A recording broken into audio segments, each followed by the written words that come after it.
Hey there, this is Clay with RelationshipInnerGame.com, and today, you devious little devil, we have got the right video for you, because today we're going to be talking about how to destroy your ex's rebound relationship. I know, we're getting absolutely sinister over here. But in this video, we're going to be talking about what you can do to kind of get that rebound relationship out of the way, okay? And, you know, we don't really advocate, you know, reverse psychology or ninja mind games or anything like that. So this might be something that maybe is a little bit more interesting to you than that kind of stuff, because I don't think most people really want to think of themselves as the kind of person that's going to, you know, like hack into somebody's email and, you know, break up with them pretending that they're somebody else. Like, I don't think anybody wants to do that. I don't think anyone's going to like hold their head up high and be like, that was me. I hacked into my ex's email. I'm proud of that. Like, I don't think that's really anybody out there. So let's go about how to do this the right way, right? You can still be devious, but you can have integrity too. Okay, so the very first thing that you need to do in order to destroy your ex's rebound relationship is you need to be better than the old you. Okay, now I'm not saying that you need to be better than your ex's rebound partner, but you need to be better than the old version of you. Okay, so your ex broke up with you, right? It happened. Your ex broke up with you for some reason. They left. They're not here, right? I don't know why. I don't know what happened. I don't know what didn't happen, but they broke up with you. And for whatever reason, that person, that you in the past that they broke up with, wasn't cutting it. And so if you want to get back together with them, then, and if you also want to get the rebound relationship out of the way, you need to be better than that person that they broke up with. Now, that's a little bit counterintuitive. You're probably thinking, I need to be better than my ex's rebound. But no, you just need to be better than the version of you that they broke up with, whether that was yesterday or 2 weeks ago or 2 months ago or 2 years ago. You have to be a better person than the person that they broke up with, okay? So I don't know why they broke up with you, but whatever it is, you got to tighten that up, okay? You got to tighten that up and get that in tip-top shape, okay? And the reason why you want to be better than the old you rather than your ex's rebound is what a behavioral social psychologist, something like that, named Dan Ariely calls the decoy effect. So people have a very difficult time comparing very different things, right? Is an M&M better than a motorcycle? I don't know. They're too different, right? But is a blue M&M, let's say, is a peanut butter M&M better than a milk chocolate M&M or a motorcycle, right? And suddenly, you know, your mind focuses on the two M&Ms because you can kind of think about that versus the motorcycle. Motorcycle is just weird, it's different, right? And so that's kind of what's going on with the whole decoy effect when it comes to you being better than the old version of yourself. So what's really happening is your ex is going to be unconsciously comparing the rebound partner with the you that they broke up with the you that you are now. So you got it? Your ex is going to sort of unconsciously focus on you versus the you they broke up with, and the new rebound person is just going to sort of fade away into the background, and they're just going to be focusing on the two versions of you. And if you can just get them to choose the version of you that is the person right now and not the version of you that's the person they broke up with, then you're pretty much good. You've got the decoy effect taken care of.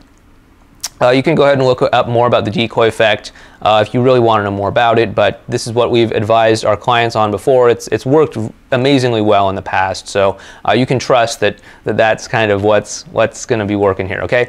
The second thing that you need to do in order to destroy your ex's rebound relationship is that you have to not become a petty and jealous person, right? So you're going to probably have every instinct in the world out there to sort of, you know, set your lasers on vaporize and have them locked in on your ex's rebound. You're going to want to say, man, that guy's such a jerk, that woman's such a bitch, they have no idea what they're talking about, look at them, they don't make any money, they're ugly, they don't take care of themselves, their career's a mess, whatever, right?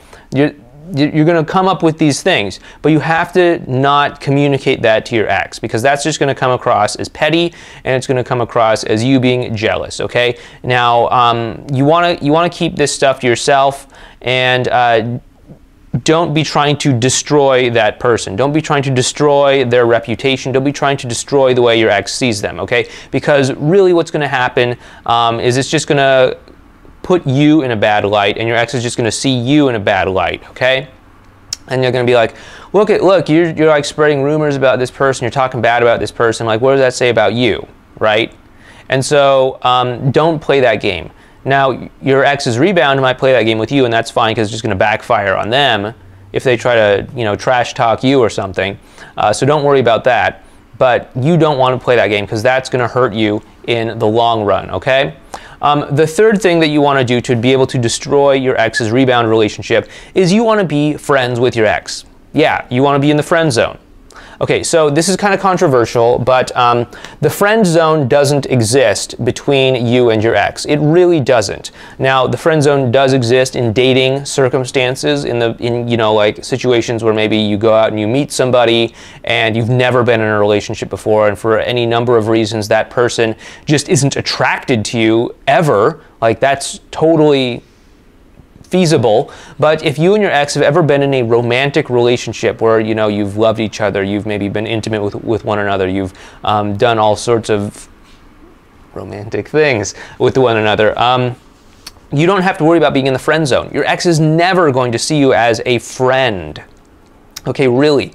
Your ex is always going to be able to unconsciously remember those times when the two of you were close, when the two of you were in love with each other, when the two of you were intimate with each other, when the two of you were doing all sorts of things that friends don't do with one another, right? That's not going to be able to get out of their mind, and that's always going to be in the back of their mind. So you really don't have to worry about your ex and you being friends, okay? I promise you this. I have never once seen somebody's ex put them in the friend zone, and it has actually been like a real legitimate friend zone. What you're actually doing when you're agreeing to be friends with your ex is you are giving your ex a damned good excuse to spend time with you.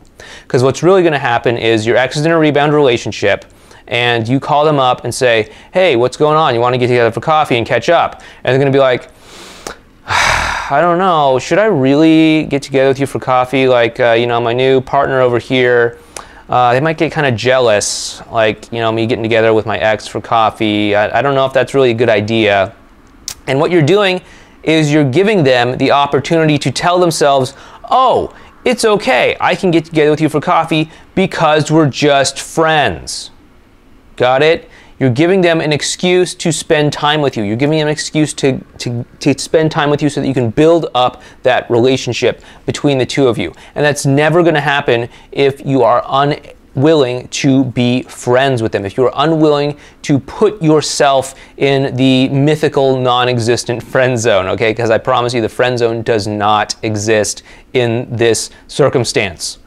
Okay, and the fourth thing that you need to do to destroy your ex's rebound relationship is to focus on the connection between you and your ex and not the outcome, okay? So a lot of people who want to get back together with their ex, even if their ex isn't in a rebound relationship, they focus on the outcome. They focus on that moment when they're holding hands with their ex and they're walking through the park and there's a fountain and it's like really romantic and the sun is shining and there's birds singing and everything, and they sit down on a bench and they say, would you want to get back together with me and have another relationship? And their ex, starry-eyed, says, I thought you'd never ask, and you kiss and it's all wonderful, and you take out your phone right then and there and log into Facebook and update your relationship status, because damn it, that's where real relationships happen, is on Facebook, right? And I know that a lot of people focus on that, but really what you want to do is focus on the quality of the connection between the two of you. Because the outcome, if you focus on the outcome and trying to make the outcome happen, you're going to be essentially leapfrogging over that thing that you need to focus on in order to get there, which is the connection. And if you focus on the emotional connection between you and your ex, then the outcome will naturally arise. So if you focus on the emotional connection that you're having with your ex, you're doing the right thing. That's why it's a really good idea to put yourself in the friend zone, so that you have that space and that time to focus on the emotional connection between you and your ex. So in terms of focusing on the emotional connection, you want to talk about and do things like we've talked about in several of our previous videos on this channel, advanced relational skills, positive interactions, all of that stuff. I'm not going to go into it here because we've talked about it ad nauseum in many of the other videos. And you can also go ahead and check out our website, relationshipinnergame.com, and you can sign up for our newsletter there to get more help with this kind of stuff if that's something that you're like, whoa, what's that, right? That's step one. You're probably needing to go over there and sign up for the newsletter, right? It's just relationshipinnergame.com. Just sign up right over there. You can do it. I believe in you. Okay, so you definitely want to be focusing on the connection rather than the outcome of getting back together, rather than the outcome of destroying your ex's rebound relationship. Because I promise you, if you and your ex have a stronger emotional connection with one another than your ex has with their rebound partner, then the rebound relationship is toast. It's done. Like, all your ex needs is a good excuse to break up, or a good reason to break up, or just maybe a little bit of reassurance on your part that you're going to be there for them if they break up with this other person, right? But that's not going to happen unless you have a stronger connection with them than they have with their rebound partner. So you really, really want to focus on the connection, okay? And the fifth and final thing that you can do to destroy your ex's rebound relationship is to, at strategic times, apply composure, okay? So you don't want to do this all the time. You want to do this at very specific times in the process, right? There will be coming times when your ex is like feeling the pressure. They can tell that you're getting a good connection with them. They can tell where things are going. They can tell they're falling back in love with you again, and it's putting them in between, a rock and a hard place. At the same time, they know that they just don't have that with their rebound partner. They know they have it with you, and they're just like, what do I do? What do I do? Like, I don't want to break up with this rebound person. Like, I just went through a breakup with you, and now I'd feel silly going through this breakup. Like, what if I break up with this person and then you bail on me or something like that? And they might come up with some excuses for not doing it. They might say, oh yeah, we're just not suitable for one another. Or you should really stop dating me, and you should really stop seeing me, and you should go date other people, or something like that. Now, is it because they really want you to? No, it's because they're under a lot of pressure to decide whether they want to be with you or with rebound person over here, right? And so what you want to do at this point is, because you are on crisis point in the 5 stages of getting back together. There are 5 stages that your ex goes through when the two of you are getting back together, and the 4th one is the crisis point, okay? Again, we talk about this over at relationshipinnergame.com. If you have no idea what I'm talking about, you should really sign up over there. But the 4th stage is called crisis point. And this is where your ex is going to give you every excuse they have about why the two of you can never be together, okay? And if your ex is at the crisis point, and not in one of the other stages, but if they are at the crisis point, that is when it is ideal for you to apply composure in a big way to let your ex know that, hey, I'm here for you. No, I'm not going to date anyone else because I like you. No, I'm not going to put up with XYZ because you're the one I want to be with, because I'm committed to following through with you, or whatever, right?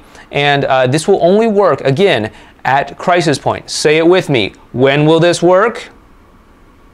Crisis point, right? You got it, you got it. This will not work at wall reactance. This will not work at test drive. This will not work at riding the dragon. This, I guess, would work at new beginnings, since that's the 5th stage, but it would be kind of redundant at that point. But you only want to do this at crisis point, okay? So you want to be able to apply composure in the right place, at the right time, in the right way, when your ex is at the crisis point stage. So again, I've hoped this has helped you out. If you follow these 5 steps, you will be able to destroy your ex's rebound relationship. And you can do it in a way that you can actually feel good about, because you're not using secret, sneaky things, you're not sabotaging it, you're not doing something that your mom would, like, guilt you about or anything like that. You're just being a good person and having a stronger connection with them than anyone else ever could, to the point where they wouldn't ever even want to be in a relationship with anyone else, okay? So that's how you go about doing it in a genuine, authentic, forthright, and way that is full of integrity. If you'd like to learn more about how to do all of this stuff, if you'd like to learn more about advanced relational skills, if you'd like to learn more about the 5 stages your ex goes through when getting back together with you, just head on over to our website, relationshipinnergame.com, and sign up for our newsletter. We give everybody on our insider newsletter you know, information about this stuff on a regular basis. So please go ahead and sign up over there if that's something that would benefit you. In the meantime, please go ahead and like this video if you found it helpful, or go ahead and subscribe to this channel on YouTube if you'd like to get more videos from us when we put out new videos. And also, go ahead down below and leave a comment. Talk about, you know, any sort of experience you have with rebound relationships, or that you've had with your ex in a rebound relationship. Go ahead and get the conversation started. Anyway, this has been Clay with relationshipinnergame.com, and I'll see you in the next video. Take care.